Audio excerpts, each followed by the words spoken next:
Olá, eu sou a Flávia Tavares, editora do Meio. O meu convidado do Conversas com o Meio dessa semana é o professor Oscar Vilhena. Ele é diretor da Escola de Direito de São Paulo, da FGV, doutor em Ciência Política e autor do livro A Batalha de Poderes. Eu comecei o papo perguntando para ele se, diante de tudo que está acontecendo, de a PGR derrubando o pedido de investigação atrás de investigação, se um presidente da Câmara aplaudindo um candidato que rompe, que ameaça romper com a democracia, tudo da convocação contra o Supremo no 7 de setembro de novo, dá para achar que as instituições estão funcionando? Ele acha que dá. Estão em degradação, mas seguem funcionando. Ele acha também que a gente precisa interromper esse processo de degradação. Uma das formas seria reduzir o poder concentrado nas mãos de determinados cargos. Por exemplo, de um cargo que define se um processo de impeachment deve ou não seguir. O papo está muito legal. Vem!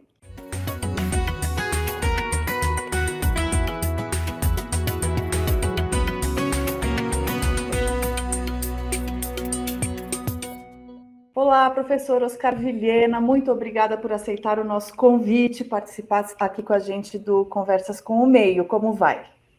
Muito bem, prazer estar aqui com vocês. Muito obrigada. Professor, tem assunto pra caramba, queria começar falando de Augusto Aras, da sua equipe, do trabalho da Procuradoria-Geral da República mais recente e até já começando a tratar do que aconteceu ontem, né? A vice-procuradora Lindora Araújo pediu o arquivamento de 5 das 7 apurações iniciadas, instauradas pelo Supremo a partir das denúncias da CPI da Covid, que parece que faz uma eternidade que aconteceu, né? Mas ainda está aí com esses desdobramentos. As justificativas da vice-procuradora, algumas delas pareciam mais até uma defesa, né, do presidente do que uma conversa de procuradora. Não sei, quero ouvir o teu parecer sobre isso. Mas eu queria te ouvir um pouco, assim, usando o clichê, o meme da internet. Diante disso, as instituições estão funcionando, professor? Olha, veja, nós não temos instituições em abstrato, e as instituições também não funcionam no vácuo. Em qualquer país do mundo, nós vimos aí a crise provocada pelo presidente Trump nos Estados Unidos, as diversas crises provocadas na Itália.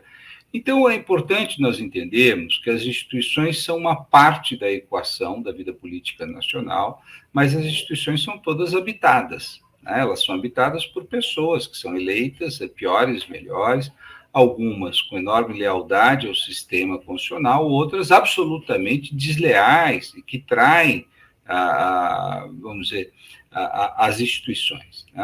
Então, o que nós estamos assistindo no Brasil, Flávio? Em primeiro lugar, dentro desse período democrático, a partir de 1988, pela primeira vez, ocupa um dos poderes uma figura que é absolutamente descompromissada com o jogo constitucional, chamado Jair Bolsonaro, certo? Então, isso é grave, né? Porque é lógico que em todos os países do mundo há grupos radicais que contestam o sistema, que estão insatisfeitos com o sistema, que buscam sabotar o sistema. O drama é quando esses grupos, ou alguém que representa esses grupos, vem para o centro do sistema.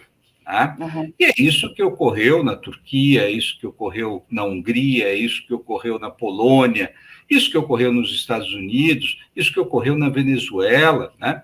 E esses casos têm desfechos distintos. Quer dizer, na Venezuela, em um mês, o presidente Hugo Chávez convocou uma constituinte, alterou por completo o sistema constitucional e passou a ter um governo que migrou rapidamente para um sistema autoritário, né? Na Hungria, isso demorou um mandato, mudando as leis fundamentais, mudando a composição da corte, o processo eleitoral, até o momento em que o regime deixou de ser democrático, né? Na Turquia, nós tivemos também... Então, o que eu queria dizer é que a gente tem que olhar o sistema brasileiro no contexto. E qual é o contexto?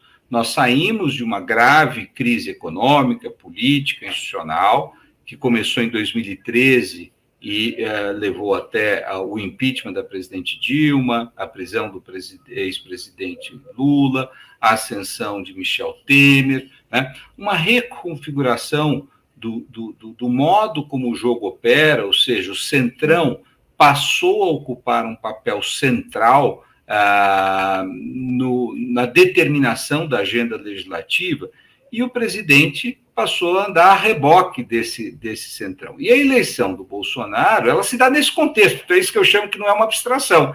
Não é que nós estamos assim felizes, está tudo ótimo, de repente um raio cai do céu. Não, o raio caiu num momento em que as nuvens já estavam muito escuras e as trovoadas já alertavam. Então, este presidente se ocupou, ao longo desses mais de 3 anos de governo, a agredir as instituições. Tá? Onde é que elas funcionaram? Elas funcionaram na medida em que elas não permitiram nenhuma mudança substancial das regras do jogo. Nós não tivemos mudança, lembra? O projeto de emenda constitucional para alterar o sistema eleitoral não foi alcançado. O Congresso funcionou muito bem. Não, a democracia nós não vamos tocar. Nenhuma legislação, vamos dizer, agressiva ao cerne do sistema constitucional foi aprovado. Nós fizemos pesquisa aqui onde fica muito claro o seguinte: Bolsonaro é o presidente mais fraco da série histórica em termos de controle da agenda congressual. O Congresso não aprova nada que é extremamente relevante do ponto de vista, seja da ruptura dos direitos fundamentais, seja da ruptura da democracia. O que ele faz, portanto, é uma agressão sistêmica através de decretos, nomeações, tentativa de captura de instituições. E isso, sim, em alguma medida tem funcionado e faz com que algumas instituições, como a Polícia Federal, por exemplo, o IBAMA, e outras instituições, elas estejam funcionando aquém da sua capacidade, aquém das suas obrigações. Né? Então, acho que esse é o contexto. Algumas outras buscam superar essas deficiências. É o caso do Supremo Tribunal Federal. Então, quando as pessoas falam, o Supremo está muito ativista, evidente que ele está, dada a omissão de outros poderes, especialmente do presidente da Câmara, que não cumpre a sua função de levar a comissão especial para apurar os mais de 100 pedidos de inquérito, o Supremo passa a ter que reagir. Por quê? Porque os próprios partidos vão ao Supremo, né?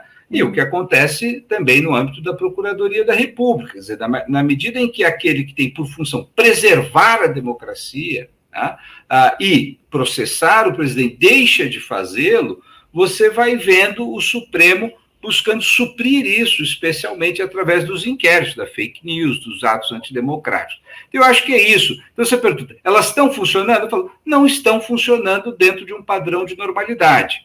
Mas o que nós temos visto não é algo que se deva desprezar. Ou seja, o Senado Federal, a federação, veja o que a gente assistiu durante a pandemia. Quer dizer, o governo federal simplesmente se absteve de fazer aquilo que deveria. Os governos estaduais assumiram a responsabilidade.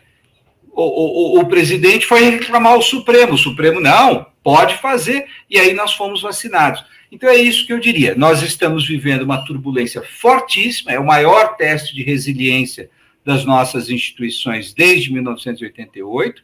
Algumas têm funcionado mal, outras têm funcionado bem. E nós aprendemos o que devemos corrigir no futuro.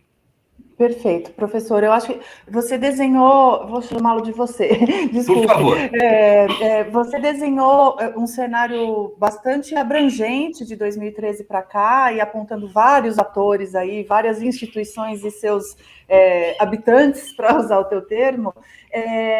Eu queria detalhar um pouquinho e até fazer uma provocação nesse sentido, porque você mencionou o Arthur Lira, o presidente da Câmara, né, o Senado, eles não aprovaram medidas drásticas que mudem a Constituição, mas eles assistiram a tudo isso, muitas vezes de forma cúmplice, Um exemplo claro, o Aras foi reconduzido, o próprio Aras reconduzido com ampla maioria no Senado, 55 votos, e foi celebrada a sua recondução como um grande jurista, aquela coisa protocolar, mas enfim, não houve uma ameaça real a essa aliança Aras-Bolsonaro.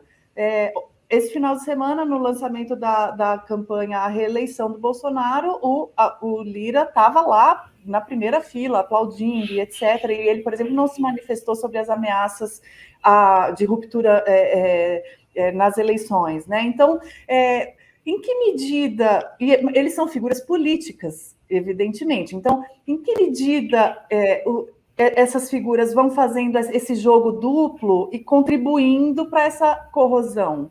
Ou o contrário? Não. Veja, quando eu digo, diferentemente do que aconteceu na Venezuela, na Turquia, na Hungria, o regime democrático ainda não terminou, né, para ser bem simples, né, eu acho que nós vivemos uma situação mais parecida com a dos Estados Unidos, tá? Onde uma figura central, como o Trump, agrediu as instituições, desacreditou o sistema eleitoral e buscou dar um golpe de Estado em janeiro do ano passado. Quer dizer, então, nós temos uma situação muito parecida, né? As instituições reagem a isto. Algumas melhor, e aí eu gostaria de identificar que o Supremo Tribunal Federal tem cumprido um papel essencial à sociedade brasileira, com todas as suas deficiências, com todos os seus problemas, com todas as suas idiosincrasias. O fato é que ele se tornou um polo de resistência às agressões democráticas, né? O TSE, a mesma coisa, né? O Senado Federal tem um papel mais ambíguo. Muitas coisas ele não aprovou, como é o caso da emenda que buscava alterar a natureza do voto. E veja, o presidente foi sistematicamente derrotado. Eu poderia te dizer, quer dizer, o grau de sucesso do presidente Bolsonaro no parlamento é de cerca de 37%, ou seja, 37% daquilo que ele encaminha, ele aprova. O presidente Fernando Henrique, o presidente Lula, era acima de 60%. Ou seja, então, por mais que a gente fique insatisfeito, eu diria, nós não podemos jogar o bebê com a água do banho. Eles estão barrando. O número de derrubadas de veto é o maior na série histórica brasileira. O Congresso nunca derrubou tantos vetos de um presidente como do presidente Bolsonaro. O número de medidas provisórias reprovadas foi enorme. Então, veja, agora, isso não significa que leis muito ruins não tenham passado. O que eu quero enfatizar é que o presidente Bolsonaro buscou superar a sua incapacidade de lidar com o sistema de separação de poderes brasileiro, né? A incapacidade de determinar a agenda do Congresso, pelo quê? Por um conjunto de medidas infraconstitucionais. O que é isso? É, especialmente, a mudança de decretos, por intermédio de decretos, que ele mudou a composição do Conselho, as competências de órgãos fundamentais para a implementação de políticas. Então, ele foi no IBAMA e, basicamente, ele liquidou o IBAMA. Ele neutraliza um órgão. Com a cooptação da Polícia Federal, algumas das funções não estão sendo exercidas. O mesmo sobre a Procuradoria-Geral da República. Então, sem dúvida nenhuma, Flávia, o que a gente tem é uma degradação. Tem uma degradação do regime, um funcionamento anormal do regime, e me parece que a gente aprendeu uma coisa muito importante. Funções ou competências extremamente relevantes, como a do presidente da Câmara, para dar início ao processo de impeachment, ou do Procurador-Geral da República para dar início a um processo criminal contra o presidente da República ou seus ministros, não podem mais ser exercidas de maneira monocrática. Quer dizer, é inaceitável que numa república você tenha um caminhão de provas contra uma figura que cometeu um crime de responsabilidade e o presidente da Câmara simplesmente não encaminha o órgão colegiado que deveria tomar essa decisão. Então, se você me perguntar, enquanto agenda de reforma, no dia seguinte, nós temos que mudar isso. Quer dizer, o processo de impeachment é um processo político, agora ele tem que ser decidido pelo parlamento, ou por um colégio para dar o voto de admissibilidade, ou a decisão do Procurador-Geral da República de não processar tem que ser passível de algum tipo de revisão. Ou exato. tem que ser passível, por exemplo, de uma competição jurisdicional. Então, por exemplo, nos Estados Unidos, o que acontece? Quando o Procurador-Geral ele tem algum conflito de interesses por ser próximo ao presidente, nomeia-se um procurador especial, o que processou, por exemplo, o Nixon, o que processou, por exemplo, o Clinton, foi um procurador nomeado pela Câmara dos Deputados. Então, veja, o que a gente não pode é ter monopólio de funções importantes que são exercidas monocraticamente. Né? O Supremo dá a última palavra, todo mundo reclama, mas, de fato, a última palavra é colegiada. Né? Porque se alguém der uma liminar esquisita, pode causar dano, a gente reclama, isso vai para o plenário pode cassar ou não. Então, numa república, ninguém pode exercer o poder e dar a última palavra de maneira monocrática. Eu acho que é isso que nós estamos aprendendo dos erros do nosso desenho institucional.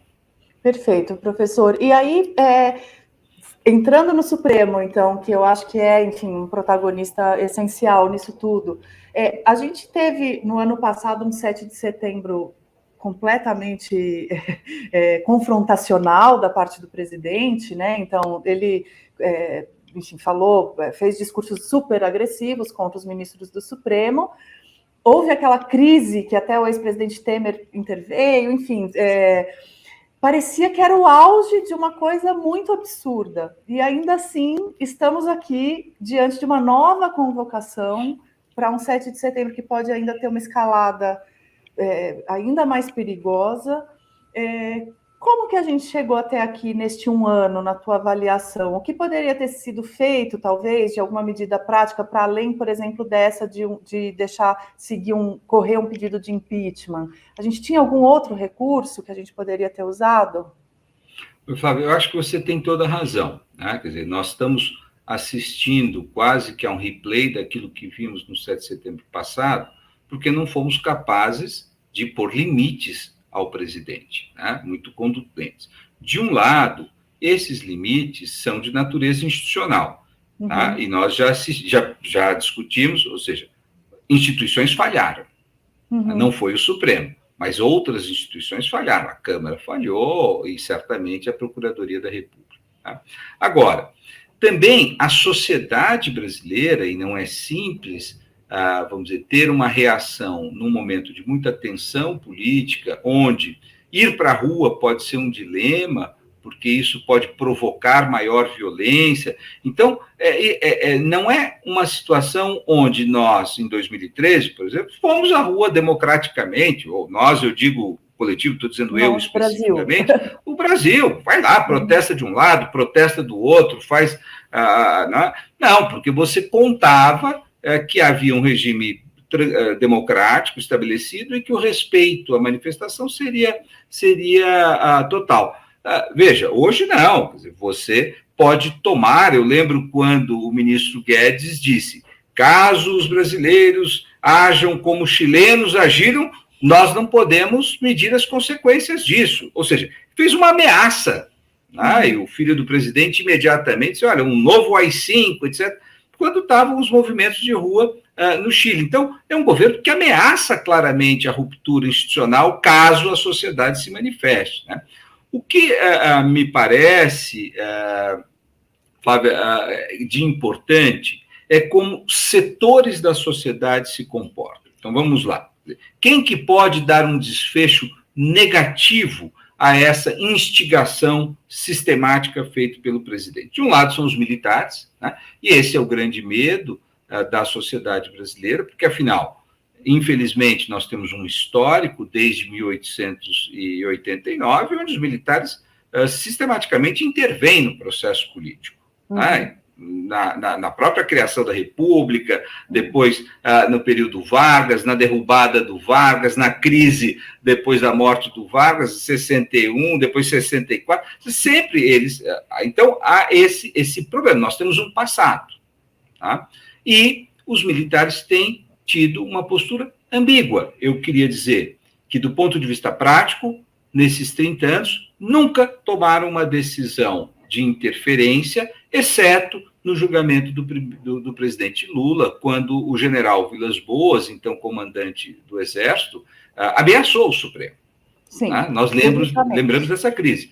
Publicamente, sim, por um Twitter, ele ameaçou. Então, ali foi, sem dúvida nenhuma, uma usurpação. Os militares saíram da sua função e desempenharam, como em crises anteriores, um papel de ameaça ao Supremo. Uhum. Veja, e agora nós temos o ministro da Defesa falando coisas que são graves, generais falando coisas que são graves, almirantes falando coisas que são graves. Agora, no 7 de setembro passado, nós não tivemos a escalada proposta pelo presidente. Então, é importante que a gente diga que, por mais que nós tenhamos uma cacofonia e muitas vezes um discurso inadequado, impróprio, ameaçador, do ponto de vista concreto, em 7 de setembro, não só o Exército se comportou corretamente, não se deixou seduzir pelas bravatas do presidente, mas as polícias militares, o que é no Brasil um ator muito importante. Em São Paulo, nós tivemos um comportamento exemplar das polícias militares, inclusive com a prisão, se eu não me engano, de alguns oficiais pelo comando da Polícia Militar que estavam ameaçando ingressar nesse processo de desestabilização. Então, veja, não é claro, não é transparente, mas o que aconteceu em 7 de setembro do ano passado foi o presidente buscando lançar as forças militares contra o Supremo Tribunal Federal, mas as forças militares não se deixaram seduzir por isso. Ainda que numa situação de cacofonia, numa situação de certa ambiguidade. O que me parece importante agora, nesse momento, neste 7 de setembro, é a ação do setor empresarial. Quer dizer, o que a gente assistiu, tanto agora nessa carta aos brasileiros, que maravilhosamente está sendo liderada pelos ex-alunos da Faculdade de Direito, por aqueles que escreveram a carta anterior, tem um movimento muito democrático, muito aberto, mas a adesão de setores importantes do empresariado. Então, isso é uma coisa. O outro é o fato de que as próprias entidades empresariais, como é o caso da Fiesp e outras entidades, que estão organizando um outro ato de apoio ao Supremo, ao TSE, às urnas eletrônicas, deixando muito claro, não aceitamos o golpe. Então, veja, isso é um elemento muito importante dissuasório, porque, afinal, você vai dar golpe para governar com quem? Se os advogados são contra, os empresários são contra, os banqueiros são contra, a mídia é fundamentalmente contra, setores importantes do agro são contra. Então, isso é uma aventura insensata, é diferente de 64, quando muitos desses setores estavam alinhados pelo golpe. Hoje, eu acho que nós temos uma situação absolutamente distinta e nós temos que perceber que isso não é algo trivial, é algo muito importante. E aí, isso vem ao encontro disso que o senhor falou das instituições, mas também tem ali aqueles 30% de núcleo duro do eleitorado bolsonarista que não podem ser abafados ou desprezados do debate, né? Então, enfim, ele conta com um apoio que não é pequeno, embora seja minoritário aparentemente. Como que o senhor acha que isso vai se equilibrar daqui até as eleições? Claro, não é uma questão de futurologia, mas assim, ao mesmo tempo que as instituições estão fazendo e os setores, né, da sociedade estão fazendo esse posicionamento, eles também, a gente não pode alienar 30% da população, né? Então, como é que o senhor enxerga esse caminho? Eu acho que essa é uma pergunta muito difícil, é evidente que eu não sei o caminho, mas é interessante isso, né? Veja, eu comecei a nossa conversa dizendo que numa democracia você precisa ter a fidelidade dos diversos setores relevantes, atores políticos, setores importantes da sociedade, ao regime democrático. Quando isso não ocorre, é difícil o jogo democrático. O jogo democrático, perdão pela simplificação, ele é muito parecido com um jogo de ping-pong. Precisa que os dois lados queiram jogar e estejam de acordo com as regras. Quer dizer, porque não tem um ator externo ali, olha, você tem que fazer assim ou não. É um jogo entre competidores. É um jogo de cooperação entre competidores. Então, o que a gente teve, por exemplo, depois da Segunda Guerra Mundial? Né? Setores, vamos dizer que nazistas, fascistas, foram alijados do processo político após 1945. Eles reaprenderam a jogar o jogo democrático como setores conservadores e aí foram admitidos no jogo. A Suprema Corte alemã proibiu o partido nazista, proibiu o partido stalinista, porque, olha, vocês não são jogadores fiéis. Tá? Uhum. Agora, na medida em que eles se converteram, puderam jogar. Eu acho que no Brasil nós temos exemplos, por exemplo, na América Latina e no Brasil. Eu uma vez escrevi um artigo quando Dilma e Piñera era presidente do Chile, Dilma presidente do Brasil. Eu falei, olha que interessante. Ele, durante a vida toda, apoiou o Pinochet, portanto, apoiou um regime ditatorial, bárbaro. Né? Ela foi uma mulher que foi para a luta armada, portanto, que não estava dentro das regras do jogo, ainda que num contexto de autoritarismo. Mas ambos foram presidentes e abdicaram dos meios que, no passado, achavam legítimos. Né? Eu falei, isto é a democracia, é quando alguém adere às regras do jogo. Né? O que a gente tem que perceber é o seguinte, no Brasil, há uma confusão de alguns grupos que se dizem conservadores, mas não são conservadores, eles são grupos antidemocráticos. Né? Eles são muito bem-vindos no jogo político como conservadores e vão propor políticas conservadoras. A democracia é isso. Se você tem grupos que são conservadores, eles têm que ter direito de expressar e mudar o rumo da política. Né? Assim como se você tiver grupos altamente progressistas, também tem direito de mudar o rumo. Nós precisamos aprender a jogar o jogo democrático sabendo que a gente muitas vezes é derrotado. Só que o importante é que, na derrota, eu tenho que ter a certeza de que eu não serei destruído por aquele que assume o poder. Aquele que assume o poder, ele pode implementar as suas políticas desde que ele não coloque em risco a possibilidade de ser derrotado na eleição seguinte. Né? É esse o jogo maravilhoso que nós assistimos na Inglaterra há mais de um século, que nós assistimos nos Estados Unidos há 2 séculos. Quer dizer, essas pessoas se degladiam, lutam pela questão do aborto, da liberdade de expressão, do controle ao meio ambiente, etc. E, sucessivamente, uma política conservadora é substituída por uma progressista e esse jogo é um jogo a ser jogado eternamente. Aqui nós temos alguns setores que não, eles querem interromper esse jogo. Isso é que não pode ser admitido. Agora, em uma das suas respostas, a gente começou a tratar um pouco desse protagonismo do judiciário, que o judiciário assumiu, e em um artigo seu, você comenta como esse protagonismo é fruto de uma disfuncionalidade política, né? Então, de um desequilíbrio que o judiciário é sempre chamado a resolver, né? A política não consegue resolver, chama-se o judiciário.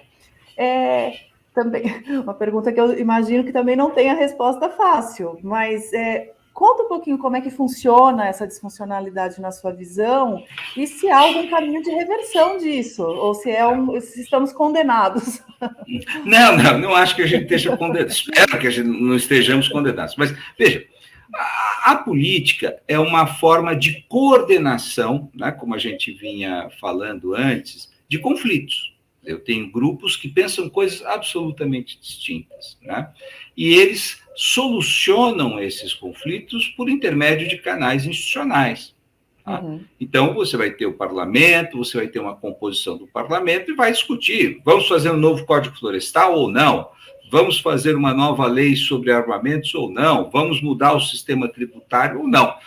Quando a política é capaz de dar uma diretriz a esses problemas, a questão fica resolvida, né? O que nós temos assistido no Brasil, especialmente a partir de 2014, é que a polarização faz com que o parlamento não seja capaz de tomar as decisões. E quando ele não é capaz de tomar as decisões, ou cria-se um conflito que vai parar no judiciário, né? Ou um dos grupos que se sente frustrados busca o Poder Judiciário. Então, se você pensar o seguinte, quem é o ator que mais ações de inconstitucionalidade leva ao Supremo no Brasil? Os partidos políticos. Tá? Então, o partido político é derrotado no Congresso, ele vai ao Supremo. Isso é historicamente nos últimos anos, só que cresceu imensamente nos últimos 3 anos. Tá?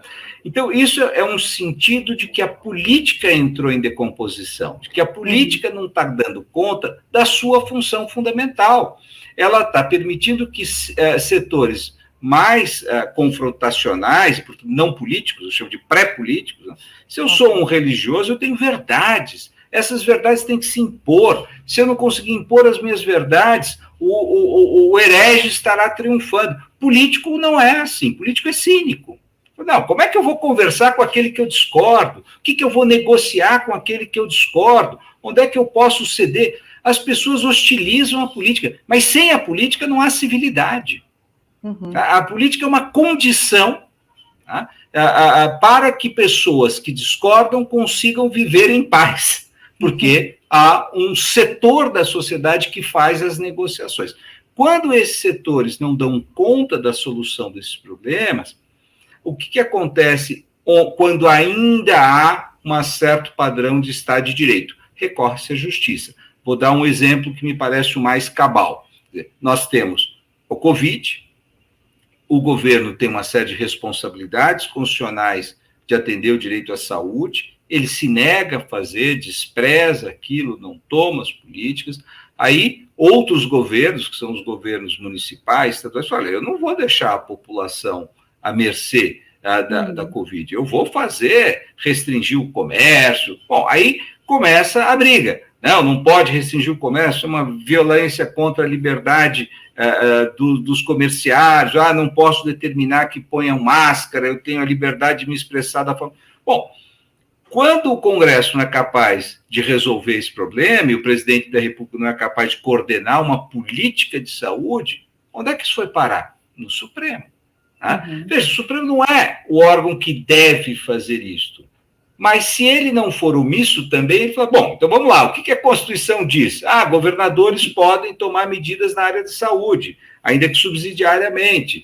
Olha, a restrição de mandar por máscara em situação de pandemia pode, não há uma restrição à liberdade. Enfim, ele vai solucionando. Então, mas isso não é satisfatório. Eu acho que, respondendo a sua pergunta otimistamente, se nós formos capazes de recompor o tecido político brasileiro, se os partidos forem capazes de ganhar um pouco de maturidade, né, e assumirem a responsabilidade pelas suas funções, o judiciário vai reduzir a necessidade de interferência. Né? Então é isso. Quer dizer, o Supremo não resolve o problema o parlamento se omite em resolver o problema da união de pessoas do mesmo sexo. Mas tem pessoas do mesmo sexo que querem se unir, tem filhos, tem pensões a serem resolvidas. O parlamento se omite e diz, não, eu não quero fazer isso, porque isso custa muito. Se eu fizer, o meu eleitor, vai bater alguém e diz, olha, tem aqui, eu fiquei viúvo, o meu marido deixou a pensão, e agora, como é que eu crio os filhos? Eu posso ter direito a pensão? Bom, aí o Supremo vai ter que resolver essas questões. Então, eu acho que essa é a questão fundamental que a gente tem assistido. Na realidade, uma enorme incapacidade do sistema político de dar conta dos problemas que o Brasil precisa ver resolvidos. E aí, eu vou fazer uma pergunta meio na linha de ovo e a galinha, que é a seguinte, a gente teve Mensalão, teve Lava Jato, que foram 2 acontecimentos na política brasileira, né, em que o protagonismo do judiciário ficou muito evidente, mas ao mesmo tempo se cobrava da justiça uma punição maior à corrupção, a crimes do colarinho branco. Então, formou-se ali um enredo de criminalização da política, que ao mesmo tempo era uma demanda que havia para se punir políticos que eventualmente fossem corruptos.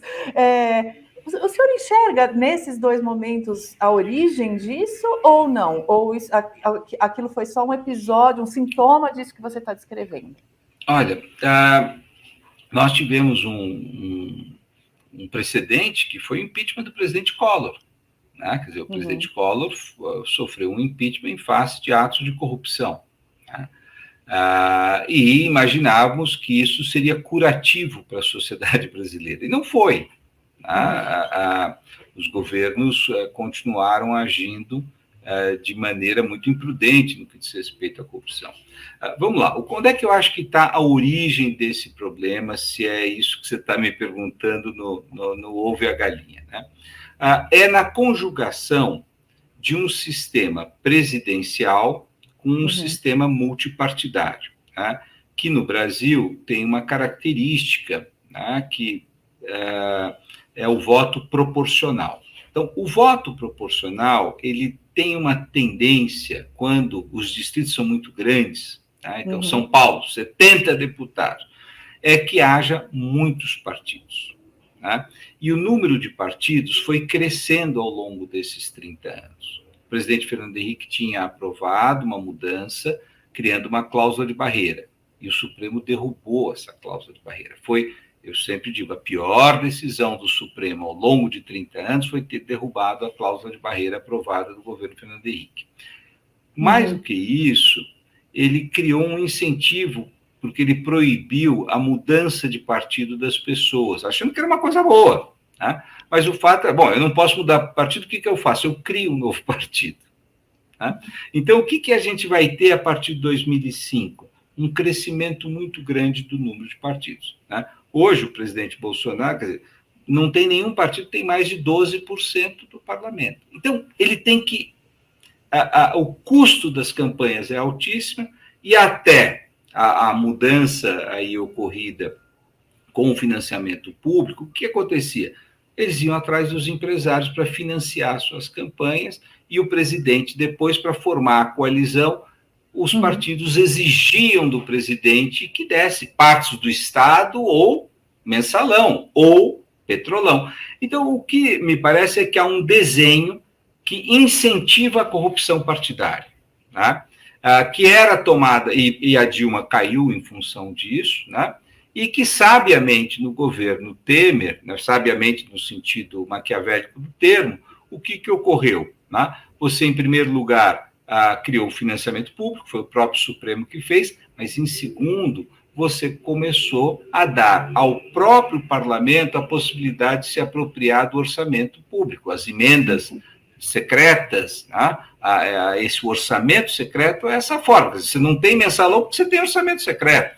Então, você cria um problema de desenho institucional, onde os parlamentares vão usurpando da função, vamos dizer, de organização do orçamento e se apropriando disso. Então, eu acho que esse é o ovo da serpente. Aí mora o problema. Enquanto nós não resolvermos isso, nós vamos perpetuar, ainda que de forma distinta, quer dizer, antes era o mensalão, depois era uma outra coisa, hoje é o orçamento secreto, mas são formas de financiamento dos partidos políticos para conquistar o Congresso e, conquistado o Congresso, negociarem com um presidente minoritário. O Bolsonaro é minoritário, a Dilma era minoritário, Lula era minoritário, o Fernando Henrique era minoritário. E daí extrair benefícios dessa negociação. Tá? Então, eu acho que esse é o problema central, que é muito difícil de ser resolvido, porque eles próprios é que têm que resolver. Isso, não é o Supremo. Não é o Supremo que pode legislar neste caso, né? Não é. E, além disso, este ciclo também desmoralizou, não sei, é uma pergunta, pareceu uma afirmação, mas queria ouvir. Isso desmoraliza o próprio instituto do impeachment? Hoje a gente tem como falar de impeachment a essa altura, primeiro, com esse ciclo que você desenhou, e segundo, depois de um presidente como o Jair Bolsonaro passar incólume, ainda o que vai ser necessário para que o impeachment seja levado adiante daqui para frente, né? Não, sem dúvida nenhuma, eu acho que a Operação Lava Jato, quando também começou -se a descobrir as diversas formas arbitrárias que ela empregava, né? Ela desmoralizou o próprio sistema de justiça. Quer dizer, no fundo, a pior coisa que poderia ter ocorrido à Operação Lava Jato foi o modo como se conduziu o ministro Moro ao aceitar o convite para tomar parte no governo que havia sido vitorioso em face da proibição do outro candidato concorrer, que ele tinha determinado, né? Então, isso desacreditou. Quer dizer, a narrativa de que a Operação Lava Jato, por completo, havia sido uma fraude, ela vai se concretizando, ainda que eu sou daqueles que acham que muito daquilo que foi feito na Lava Jato era correto. Quer dizer, a corrupção empresarial que nós assistimos, as diversas pessoas que devolveram milhões para os cofres públicos, não devolveram por outros motivos, a não ser porque tinham tomado dos cofres públicos. Então, eu acho que houve sim, quer dizer, o Brasil entrou num ciclo de muita decadência institucional. Por quê? Porque aquilo que foi feito foi desacreditado pelos próprios atores. Tá? Então, esse é um drama fundamental. Por outro lado, também, depois de 2 impeachments, aprendeu-se como neutralizar. E é esse, vamos dizer, o que a gente tem visto agora. Quer dizer, o presidente Bolsonaro não tem ambição alguma legislativa e ele delegou ao Centrão o domínio do processo legislativo. Quem domina a agenda parlamentar é o Centrão, em troca de um escudo do impeachment. Então, nós temos uma situação onde o presidente fica impune, mas ele também não governa. E o Centrão vai, não só vamos dizer, se apropriando do orçamento para os seus interesses partidários, mas também aprovando a legislação que ele entende interessante, quer dizer, que não é uma legislação que eventualmente coincide com a do presidente, mas não é necessariamente a do presidente.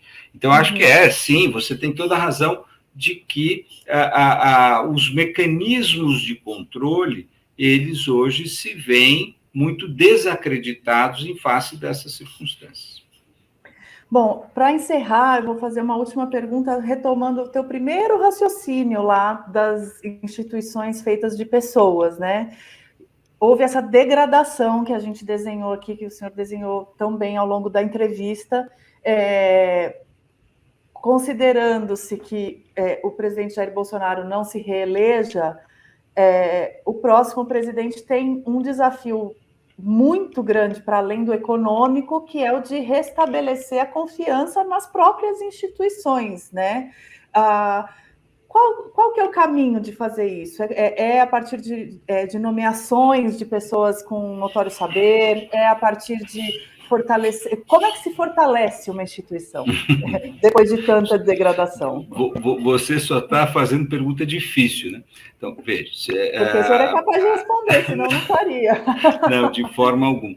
Veja, eu acho que é um processo longo, não é um processo que o presidente da República vá resolver isso, né? A primeira coisa é um presidente que demonstre uma certa postura face às instituições, né? Eu acredito muito nesse valor simbólico. Veja, quando o Supremo Tribunal Federal dava uma decisão no plano econômico ali do Fernando Henrique de que algo era inconstitucional, né? Ninguém ousava dizer, não, eu vou enfrentar, vou trocar os ministros do Supremo. O próprio Collor, quando foi objeto de decisão, ele entrou com uma ação no Supremo, o Supremo não concedeu um habeas corpus, um mandado de segurança, desculpe, decisão do Supremo se cumpre, né? Então, isto passa uma mensagem de que há um jogo que vai ser respeitado, né? Então, é evidente que a figura presidencial, ela, em primeiro lugar, capaz de apresentar simbolicamente uma postura de submissão, de que, inclusive, o presidente é submisso à lei, e, portanto, todos os outros têm que ser. Eu acho que isso não é algo que a gente deva desprezar. A segunda coisa é que as nomeações devem seguir critérios mais técnicos. Você não pode pôr... Veja, os presidentes, eles foram eleitos para mudar a condução da política. É lógico, se você tem um presidente conservador que fez campanha de que o meio ambiente não pode ser um empecilho ao desenvolvimento, que nós temos que conviver com pessoas que vão restringir a possibilidade do Estado regular a atividade empresarial no meio ambiente. Isso aconteceu em todos os países conservadores, a questão trabalhista, a questão ambiental, é da natureza da política. Não aceitar isso é não aceitar a democracia. Agora, eu não posso pôr como ministro da Educação ou como ministro do Meio Ambiente alguém que diz o seguinte: eu sou contra o meio ambiente. Por quê? Porque a estrutura dos órgãos do meio ambiente ela é determinada por lei. O IBAMA tem uma função legal. Eu não posso ir lá e fazer o que eu bem entenda. Eu não posso ir no Ministério. Isso, eu não posso ir para o Ministério da Saúde e falar, não, eu sou contra as vacinas. Puxa, tem uma série de instâncias que determinam qual é a política de saúde do Brasil. Então, eu acho que o segundo ponto que você fala, sim, o presidente tem que nomear pessoas compatíveis com o exercício daquelas funções. Eu acho que esse é o primeiro efeito simbólico. O segundo é o efeito de nomeações em conformidade com a exigência legal para o exercício daquela função. Né? Terceiro, me parece que é a responsabilidade, especialmente do Senado, né, de aferir se aquela pessoa que está sendo nomeada para o TSE, ou para o Supremo, ou para a Procuradoria da República, estão de acordo com as exigências do cargo. Né? E isso é um problema enorme no Brasil. Acho que a gente ainda não encontrou uma solução adequada, mas isso tem que ser resolvido. Agora, para resumir, quer dizer, eu acho que o importante é a gente olhar quais são os defeitos de desenho institucional. Eu acho que o defeito fundamental é que nós concedemos a alguns postos na República um poder absoluto, incontrastável de ação ou de omissão, e você não vê muito como solucionar isso. É isso que nós precisamos mexer imediatamente. Tá certo, professor. Te agradeço imensamente essa conversa, essa aula. Acho que conseguimos tocar aí nos pontos principais e espero contar com você uma próxima vez. Muito obrigada. Eu é que agradeço. Muito obrigado.